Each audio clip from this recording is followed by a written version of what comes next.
మరి 8mm సలాకా అని చెప్పేసి ఇక్కడ తీసుకోకసారి 8mm సలాకా అని చెప్పేసి ఇక్కడ 8mm పెడుతున్నారు. మరి అది అట్టనే పెడతారా? పెద్ద పెద్ద సలాకాలు పెట్టి మరి ప్రతి క్షేత్రం మీడియా అంటే మీడియా పరిధిలోనే ఈ వర్క్ జరుగుతుంది ఇంకా ముందు ముందు రోజులలో.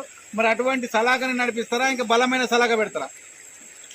కాంట్రాక్టర్ దీని మీద ఏమాత్రమైన నిర్లక్ష్యంగా వ్యవహారం చేసినా, నాసి రకం పనులు చేసినా వాళ్ళ మీద ఖచ్చితంగా రైడింగ్స్ ఉంటాయి.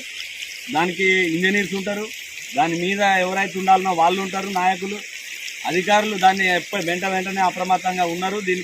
దాన్ని చేస్తూనే ఉన్నారు. దాని మీద పూర్తి స్థాయి నిఘా ఉన్నది. దీంట్లో 8mm లేకపోతే ఇంకా తక్కువేమేమో ఎక్కువేమేమో అనేది కాకుండా దానికి ఖచ్చితంగా ఎంత ఎంఎం తోటి చేయాలి అనేది దానికి సంబంధించిన ఎస్టిమేషన్ ఉంటుంది. ఆ ఎస్టిమేషన్ ప్రకారంగా కనుక చేయకపోతే ఖచ్చితంగా దాని మీద ఎవరైనా సరే దాన్ని అడగచ్చు, నిలదీయచ్చు.